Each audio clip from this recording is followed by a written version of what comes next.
Every morning, without fail, I'd find my trash can tipped over. Garbage spilled across my driveway like someone had purposely made a mess.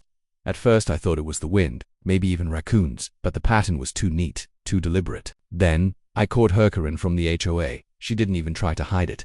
She strutted past, smirking, as if knocking over my trash was her right. She claimed it made the neighborhood look cleaner if I was forced to pick it up before the HOA inspections. I laughed it off at first, but after weeks of cleaning up coffee grounds, old wrappers and rotten leftovers because of her, I knew I had to do something. Karen thought she had all the power in the neighborhood. What she didn't know was that the trash can I installed next would turn her smug little game upside down literally. Asterisk, when I first moved into the neighborhood, I didn't think much about the HOA. Everyone warned me that homeowner associations could be strict, but I figured as long as I paid my dues and kept my yard clean, I wouldn't have any trouble. For the first few weeks that was true. My lawn was trimmed, my hedges neat, and my driveway spotless. I was the kind of neighbor who waved hello, lent out tools if asked, and tried to keep to myself. But it didn't take long before I realized there was one person who wasn't interested in peacekeeping. You could spot her from a mile away, always marching down the street like she owned it, clipboard in hand, hair pulled into a tight bun, and that ever-present scowl fixed on her face. Some neighbors whispered about her behind closed doors, others just ignored her. But everyone seemed to know Karen was the self-appointed enforcer of the HOA. She had a knack for turning the smallest inconvenience into a neighborhood emergency. A bicycle left leaning against a porch. She'd send out a notice. A garden gnome in someone's yard. She'd complain it was lowering property values, but me, I wasn't on her radar yet. That is, until the trash can incident. It started subtly. One Thursday morning, I walked outside to roll my trash bin back up the driveway, and I found it tipped over. Garbage was scattered everywhere at first. I blamed the wind. The day before had been a little breezy, and it wasn't uncommon for bins to fall if not set just right. So, I cleaned up the mess, grumbling under my breath but not thinking much more about it. The next week though, the same thing happened, only this time the wind had been calm all night. My trash bin wasn't just tipped, it was on its side, rolled halfway into the street. The lid had been opened, and coffee filters, fast food wrappers, and last week's leftovers were scattered across the asphalt. I frowned, annoyed but still rationalizing. Maybe it had been an animal. Raccoons were common enough in the area, and they were notorious for knocking over bins in search of scraps. I sighed, grabbed a pair of gloves, and spent the next half-hour cleaning it up again. By the third week I was starting to see a pattern. Same day, same time, same result. I rolled out the bin Wednesday night, and by Thursday morning it was tipped over and emptied onto the driveway. The strangest part was how neat the mess was. It wasn't scattered wildly, like an animal would do.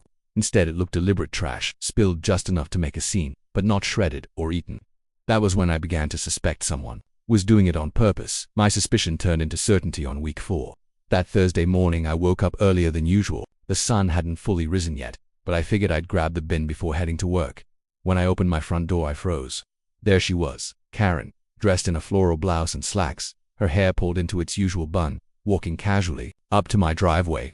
She looked around, glanced at my front window like she was checking if I was awake, and then, without hesitation, gave my trash bin a hard shove with her foot. It toppled sideways, the lid flying open, garbage spilling out in an ugly trail across the concrete.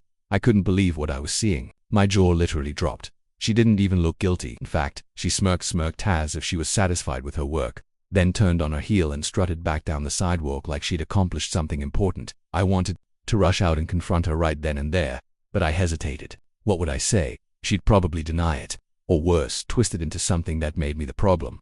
So instead, I clenched my fists, took a deep breath, and waited until she was out of sight before cleaning up the mess once again. All day, at work, I couldn't focus. My mind kept replaying the scene over and over again. Why would she do it?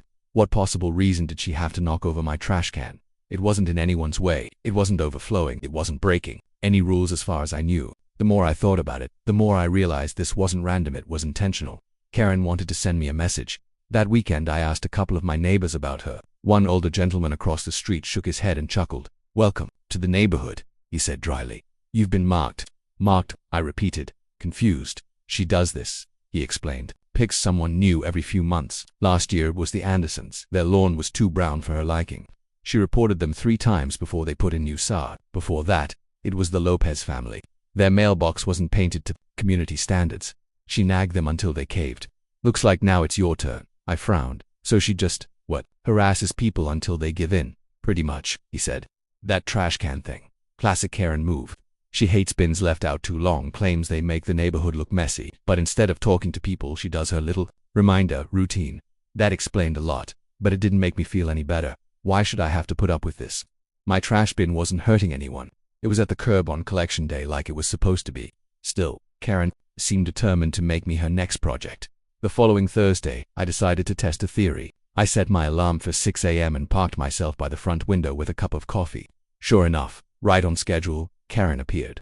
She walked briskly down the sidewalk, glanced at my house, and then, with that same smug expression, reached for my trash bin, only this time I was ready. I opened the door and stepped outside before she could knock it over. "Good morning," I said loudly, forcing a smile.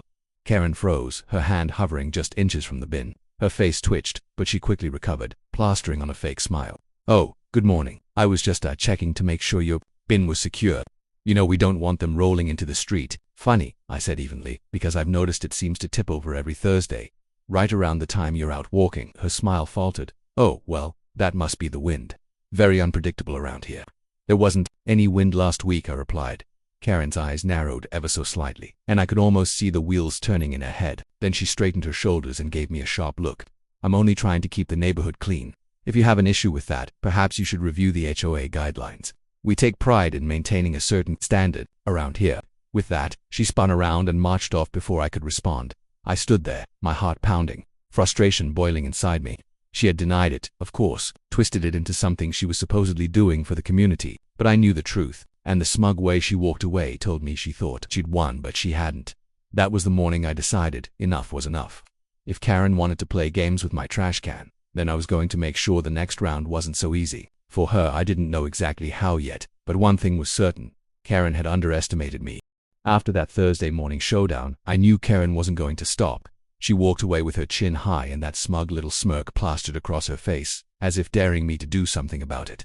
I could almost hear her voice in my head: "You'll play by my rules, or you won't last here." Well, I had no plans to pack up and leave my home just because one self-appointed queen of the HOA decided to make me her new target for a few days.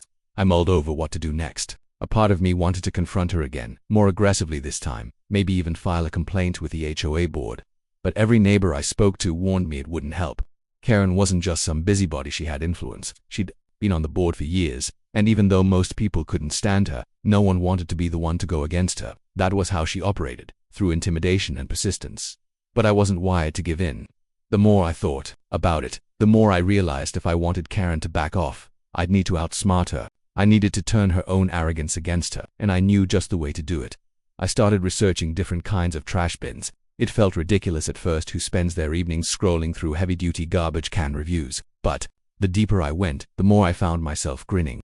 There were bins with animal-proof locks, bins with weighted bottoms that made them nearly impossible to tip, even bins with motion sensors that triggered alarms. One video I watched showed a bear trying to push over a steel bin, only to give up in frustration. If it could stop a bear, it could definitely stop a Karen. After a few days of hunting, I finally ordered the perfect setup: a reinforced steel bin with a locking lid, a weighted base so it couldn't be shoved over, and a small motion sensor alarm that would sound off if anyone tried to mess with it. To top it off, I attached a small security camera disguised inside a birdhouse nearby, aimed directly at the spot where I always set the trash out. When the box arrived on my doorstep, I felt a surge of satisfaction. It was heavier than I expected, solid, sturdy, and clearly built to withstand abuse. As I assembled everything in the driveway, my neighbor, Mr. Collins, wandered over. He was the older gentleman who'd first warned me about Karen upgrading your trash situation, he asked with a chuckle. "You could say that," I replied, wiping sweat off my forehead. "This one's Karen-proof." He raised an eyebrow, intrigued. "Karen-proof? Now that, I'd like to see." "Stick around Thursday morning," I told him with a grin. "You won't be disappointed." That whole week, I felt like a kid waiting for Christmas. Each time I walked past the new bin, I felt a flicker of excitement. For once, I wasn't dreading Thursday, I was counting down the hours. Karen thought she had the upper hand, but this time, the stage was set for her downfall. When Wednesday night rolled around, I rolled the bin to the curb like always, locking the lid and making sure the camera was running. I stood there for the moment, staring at it under the dim glow of the streetlight. It looked like any other trash can to the untrained eye, but I knew better. This wasn't just a bin, it was a trap. Thursday morning arrived, crisp and clear. I woke up earlier than usual, poured myself a strong cup of coffee, and settled onto the porch. My heart thumped in my chest with anticipation. I didn't know exactly when she'd strike, but I knew she wouldn't be able to resist. Karen was predictable, almost to a fault. Sure enough, right around 6:30 a.m., there she was. Karen strutted Down the sidewalk, clipboard in one hand, phone in the other, scanning the houses like a general inspecting her troops, she paused in front of my driveway, eyeing the bin with that familiar disdain. I could practically read her thoughts. How dare he defy me? Doesn't he know who I am? She looked around to make sure no one was watching. Of course, she didn't realize half the blinds in the neighborhood were cracked open. People loved to watch her antics. It was free entertainment at this point. I leaned forward in my chair, holding back a smile. Karen marched up to the bin and gave it a shove with her foot. Nothing. The weighted base kept it rooted firmly in place. She frowned, shifted her stance, and tried again, harder this time. The bin wobbled slightly but didn't tip. Her frown deepened, and she set her clipboard aside, grabbing the handles with both hands. With a grunt, she yanked hard, expecting it to topple like always. That was when it happened. The motion sensor tripped and a loud alarm shrieked through the quiet morning air. It wasn't just a beep, it was a piercing siren that echoed down the street. Karen screamed, stumbling backward in shock. Her eyes went wide as the lid snapped shut with a spring-loaded slam. She tripped over the curb, falling squarely onto her backside with a thud that echoed almost as loudly as the alarm. The neighborhood came alive instantly. Doors opened, lights flicked on, and heads poked out from porches and windows. Mr. Collins came shuffling out in his robe, chuckling under his breath. Across the street, the Henderson kids stood on their lawn, giggling and pointing. And there was Karen, sitting on the ground, hair disheveled, face red with embarrassment. She scrambled to her feet, brushing herself off and glaring at the bin, like it had personally insulted her. Then, realizing all eyes were on her, she straightened her blouse and tried to compose herself. This is a safety hazard, she sputtered, her voice cracking, completely unacceptable for the community. The neighbors weren't buying it. Some laughed openly, others whispered behind their hands. One man even clapped slowly, which only made Karen's face turn an even deeper shade of crimson. I stood up from the porch, finally letting myself grin. Funny, I called out, loud enough for everyone to hear, because it looked like you were the hazard. A ripple of laughter spread through the crowd. Karen glared at me, but she didn't respond. She snatched up her clipboard and stormed off down the street, muttering something about reporting this under her breath. As the crowd began to disperse, Mr. Collins gave me a thumbs up. Well played, he said, grinning ear to ear. I nodded, feeling a wave of satisfaction wash over me. For weeks, Karen had made me dread trash day, turning something simple into a constant battle. But now, the tables had turned. The neighbors, I had seen her for what she was, and I had proof on camera to back it up. That morning, as the garbage truck finally came rumbling down the street, I couldn't help but smile. Karen thought she was untouchable, that no one could stand up to her. But now, she'd been exposed in front of the very people she tried to control, and I had a feeling this was only the beginning.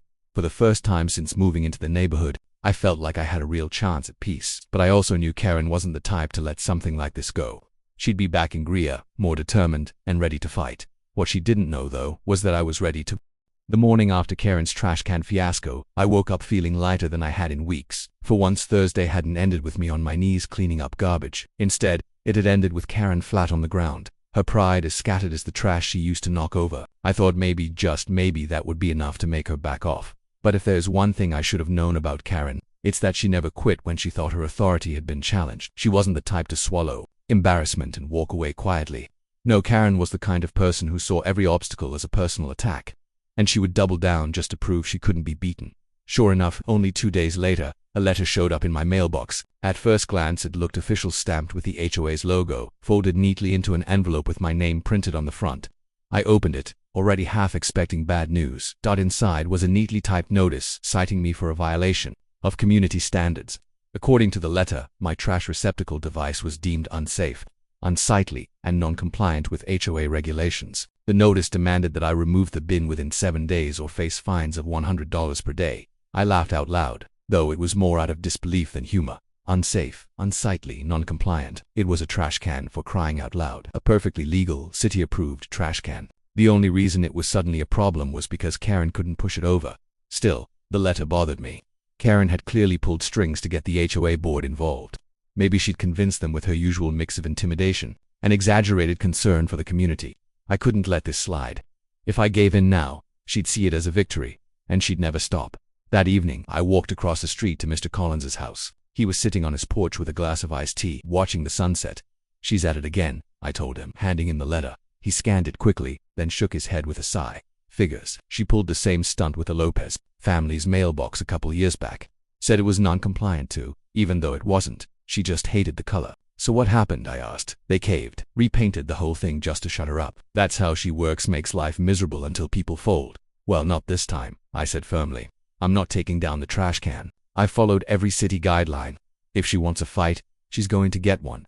Mr. Collins gave me a crooked smile. Good. About time someone stood up to her, and you won't be alone this time. The neighbors saw what she did.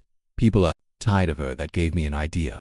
The next day, I went door to door, talking to neighbors. Some were hesitant at first. Nobody wanted to draw Karen's wrath, but when I explained what had happened, more and more people admitted they'd been targets. The Andersons had gotten fined for having a garden hose coiled the wrong way. The Millers were harassed over their Christmas lights staying up until January. The Henderson kids had been told their basketball hoop was unsightly. Everyone had a story, and everyone was sick of it. Then let's do something about it, I said. She hides behind the HOA, but the HOA is supposed to represent all of us. If we stand together, she can't bully us one by one. By the end of the weekend, I had a list of neighbors who agreed to back me up. Some even offered to come to the next HOA meeting to speak on my behalf. It wasn't much, but it was enough to give me hope.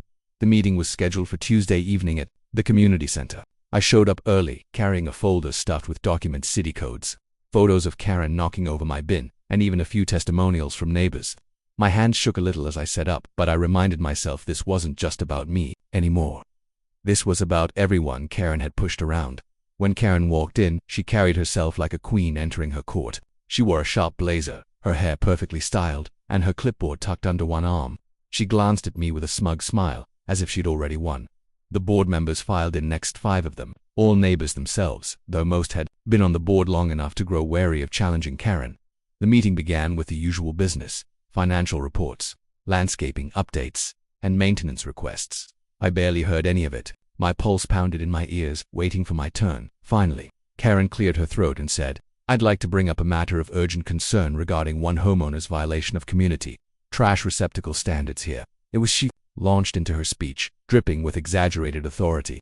"This resident has installed an oversized, industrial-style trash can that poses a danger to the safety of our neighborhood.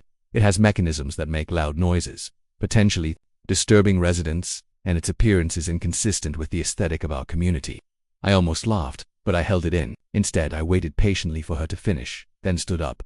"With all due respect," I began, my voice steady, "that's not what happened. What Karen isn't telling you is that this industrial-style trash can only exists because she's been knocking over my bin every single week for more than a month." I upgraded to stop the harassment. The board members exchanged uneasy glances. Karen scoffed. "That's a baseless accusation."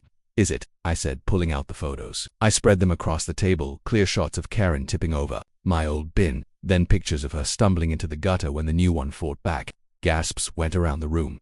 "And it's not just me," I continued, raising my voice so the whole room could hear. "Karen has been doing this to people all over the neighborhood. The Andersons, the Millers, the Hendersons. She uses her position on this board to intimidate and control us, not to help the community." One by one, neighbors stood up to speak. Mrs. Anderson described how Karen left notices on her door 3 times in 1 month. Mr. Miller explained how he'd been fined $200 over Christmas lights. Even the Henderson kids spoke up, nervously but bravely, about the basketball hoop incident. The board sat stunned. For once, Karen's usual tactics weren't working. Her face flushed red as she tried to interrupt, but the tide had turned. Finally, the HOA president cleared his throat. "Karen, these accusations are serious. We'll need to review this matter formally. In the meantime, the citation against Mr. Thompson," he nodded toward me, "is suspended. His trash receptacle is in compliance with city codes, and there is no rule against its use." I exhaled slowly, relief washing over me. Karen, on the other hand, looked like she'd swallowed a lemon. She stood abruptly, gathered her papers, and stormed out of the room without another word. After the meeting ended, several neighbors came up to shake my hand. "You did good," one of them said. About time someone stood up to her. Walking home that night, I felt proud but also wary. Karen had been humiliated again, this time in front of the very board she used to control. People like her didn't forget things like that. She'd be back, I was sure of it. The question was how far she'd be willing to go. But as I rolled my trash bin to the curb that evening, I smiled. For the first time in weeks, I felt like I wasn't alone. Karen could keep fighting, but now the whole neighborhood was watching. And the more she lashed out, the more she revealed her true colors. This wasn't just my battle anymore, it was ours. Karen's stormy exit from the HOA meeting was burned into my mind. The sound of her heels clicking furiously against the tiled floor, the way her shoulders stiffened as neighbors whispered behind her, it was a small victory, but I knew it was dangerous to. Karen wasn't the type to lick her wounds quietly. If anything, being called out publicly had only fueled her anger. And if there was one thing I had learned about her, it was that she always came back for round 2. The next few days were oddly quiet. Too quiet. Thursday came and went, and to my surprise, my trash bin stayed upright. No mess, no accident. I wanted to believe that maybe, just maybe, she'd finally learned her lesson. But deep down, I knew better. People like Karen didn't surrender, they plotted. On Saturday morning, my suspicion was confirmed. I walked out to grab the paper and saw something unusual on my lawn. A bright orange notice staked into the ground. At first, I thought it was another one of her phony HOA citations. But when I got closer, I realized it wasn't from the HOA at all. It was a city code violation notice. According to the paper, my trash receptacle device required a permit because of its mechanical alarm system. Failure to remove it could result in a fine. I stared at the notice in disbelief. There was no way the city cared about my trash bin unless someone had gone out of their way to report it. And there was only one person who would. Karen. I crumpled the notice in my fist, anger boiling in my chest. She couldn't win through the HOA, so now she was dragging the city into it. It was petty, vindictive, and exactly what I expected from her. That afternoon, I drove down to City Hall to get answers. The clerk at the code enforcement desk was a young guy who looked exhausted, like he'd been listening to complaints all day. When I handed him the notice, he skimmed it and sighed. "Yeah, we got a call about this earlier in the week," he said. "Someone reported a hazardous trash can with an alarm system that disturbs the peace." I raised an eyebrow. "Let me guess, woman in her 50s, tight bun, talks like she's the queen of the neighborhood." The clerk chuckled. "Sounds about right, she's filed." Let's see, he clicked through his computer. 7 complaints this year, all unfounded. That made me feel better. "So do I actually need a permit for this?" He shook his head. "Nope, it's just a motion alarm, right? Not connected to power, not a permanent fixture." "Exactly. Then you're fine. We'll close the complaint. Don't worry about it." Relief washed over me, but it didn't last long. Because if Karen was willing to drag the city into this, what was she going to try next? When I got home, I found out. Waiting on my porch was another envelope. This one slipped under the door. Inside was a handwritten note in sharp, angry cursive. "You may have fooled the HOA board, but you haven't fooled me. You're ruining the standards of this neighborhood. If you don't remove that trash can by the end of the week, you'll regret it." No signature, but it didn't need one. I knew exactly whose handwriting it was. For a moment, I just stood there, gripping the letter tightly, debating my options. I could go straight to the police and report it as harassment, but part of me hesitated. Maybe it was pride, maybe it was stubbornness. But I didn't want to be the guy who ran to the cops every time Karen stomped her foot. I wanted to beat her at her own game, fair and square, out in the open, with everyone watching. Still, I couldn't ignore the note. It was a threat, plain and simple. And if she was willing to put that in writing, who knew what else she was capable of? That night, I set up extra cameras, one on the porch, one near the garage, and one pointing at the trash bin. If Karen so much as breathed near my property, I'd know. It didn't take long. At 2:17 a.m., the motion sensor camera pinged my phone. I opened the app groggily, expecting maybe a stray cat or raccoon. Instead, I saw her, Karen, dressed in dark clothes, crouched low, creeping up my driveway like a burglar. My stomach flipped. She glanced around nervously, then pulled something from her bag, a can of spray paint. She shook it once, then aimed it at my trash bin. I watched in disbelief as she scrawled something across the lid in sloppy red letters. "Trashy neighbor." I was out the door before I even thought about it. "Hey," I shouted, my voice echoing through the quiet street. Karen froze, the can of paint slipping from her hand and clattering to the ground. She spun around, eyes wide, caught like a teenager sneaking out past curfew. "What the hell do you think you're doing?" I demanded, marching down the driveway. I was just, she stammered, her face flushing. "This is community enforcement. You're destroying the character of our neighborhood with that monstrosity." I pointed at the camera above the garage, its red light blinking steadily. "Community enforcement. Because from here it looks a lot like vandalism, and it's all on video." Her mouth opened and closed like a fish. For once she didn't have a ready comeback. She looked around and realized half the neighborhood lights were flicking on again. Curtains shifted. Doors cracked open. People were watching. "You're finished, Karen," I said, my voice low but firm. "You've been harassing me for weeks. The HOA knows it, the city knows it, and now my cameras know it too. One more stunt like this, and I'll have the police on your doorstep before you can scream about community standards." Her eyes narrowed, and for a moment I thought she might actually lash out. But then she scooped up her bag, turned sharply on her heel, and stomped off into the night without another word.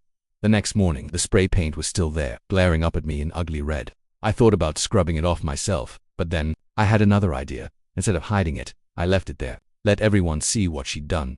Sure enough, by mid-morning, neighbors were stopping by to ask about it. I told them the truth, that Karen had snuck onto my property in the middle of the night with a can of paint, and that I had the footage to prove it.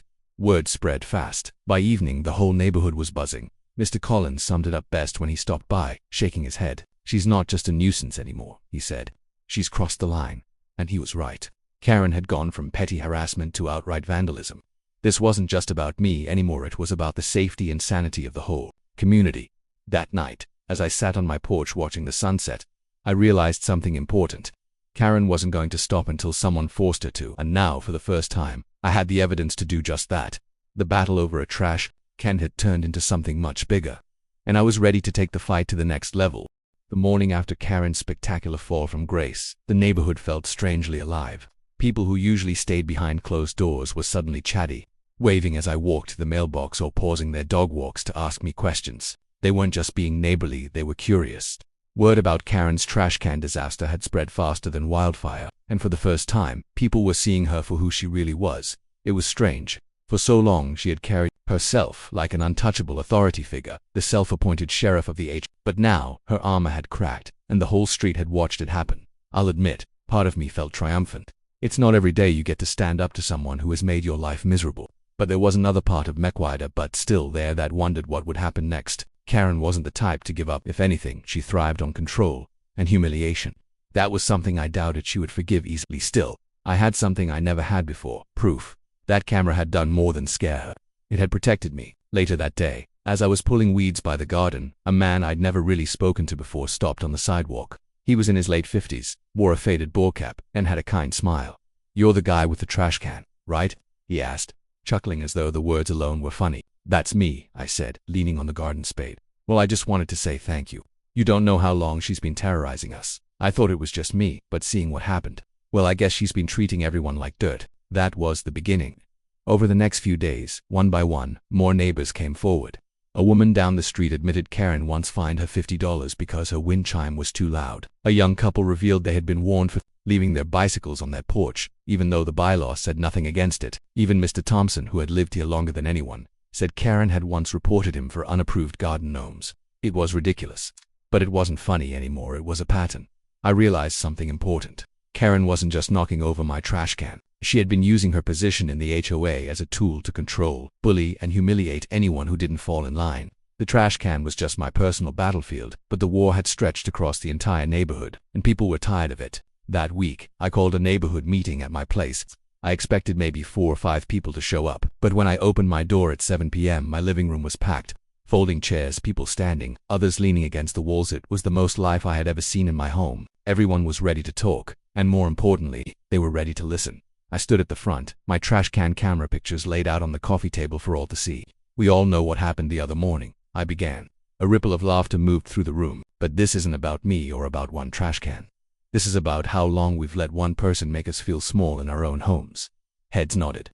Murmurs of agreement filled the air.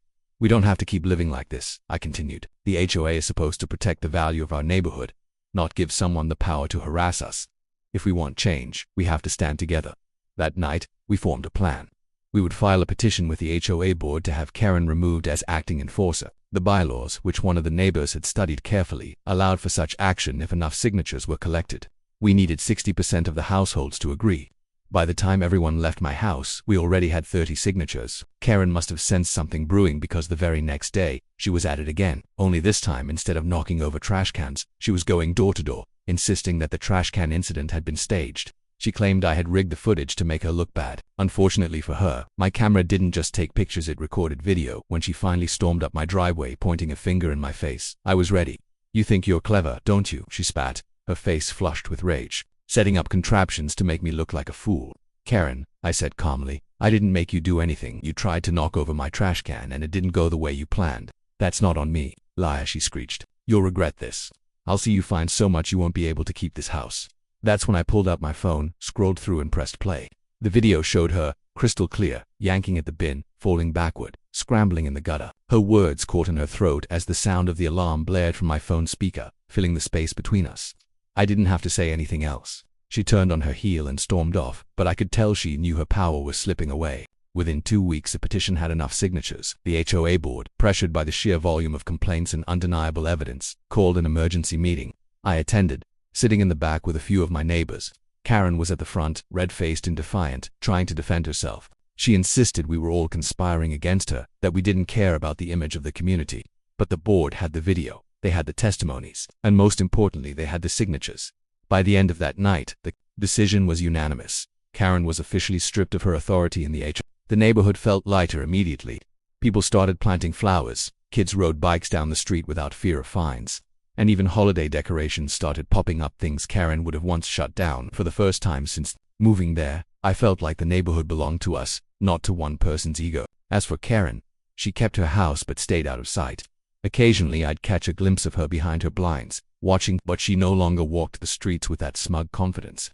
She avoided me completely, which was fine. I had no interest in rekindling that war. One evening, as I rolled out my trusty reinforced trash can, I couldn't help but smile. It wasn't just a trash can anymore. It was a symbol, a reminder that standing up, even in small ways, could ripple outward into something much bigger. Karen had thought she was untouchable, but in the end, her downfall was as simple as the thing she tried to control: garbage. For me, it wasn't just about getting even. It was about reclaiming peace, not only for myself but for everyone around me. And as the sun dipped behind the houses, I realized something. Sometimes the loudest victories come not from shouting but from simply standing your ground.